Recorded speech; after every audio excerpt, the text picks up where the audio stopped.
আমরা আরো একটি প্রশ্ন নিচ্ছি। একজন ভাই প্রশ্ন করেছেন যে অনেক সময় অনেককে দেখা যায় যে কোরবানির পশুর নানান নামকরণ করা হয় কখনো মানুষের নামে, যেমন এবছর একটা পশুর নাম করা হয়েছে তো এই ধরনের নামকরণ ইসলামে বৈধ কিনা? যে সম্মানিত দিনী ভাই, এই ব্যাপারে কথা হচ্ছে যে কোনো পশুর নামকরণ করা এটা ইসলামী শরিয়াতে বৈধ।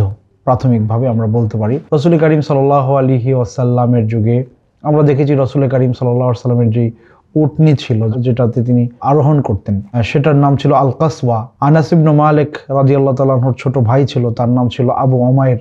আল্লাহ রাসূল সাল্লাল্লাহু আলাইহি ওয়াসাল্লাম আবু উমাইরকে একদিন জিজ্ঞেস করেছিলেন, ইয়া আবা উমাইর মা ফাআলান নুগাইর, হে আবু উমাইর তোমার নুগাইরের কি হলো?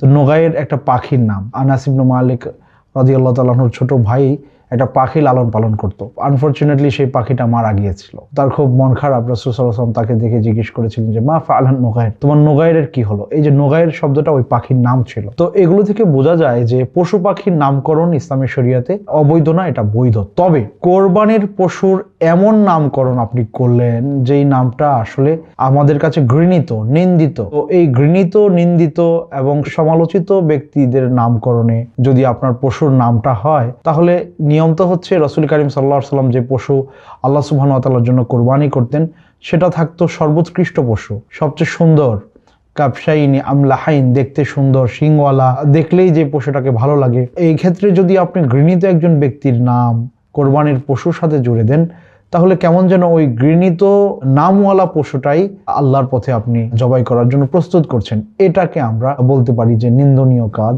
অপছন্দনীয় কাজ। এই কাজ থেকে আমাদের বিরত থাকা উচিত। বরং যদি আপনাকে নাম দিতেই হয়, ভালো কোনো নাম আপনার পশুকে আপনি দিতে পারেন। আশা করি এতে কোনো রকমের অসুবিধা নাই বিইذنিল্লাহি তাআলা। হাসানা ফাউন্ডেশন গড়তে আগামী স্বপ্নের নেশন।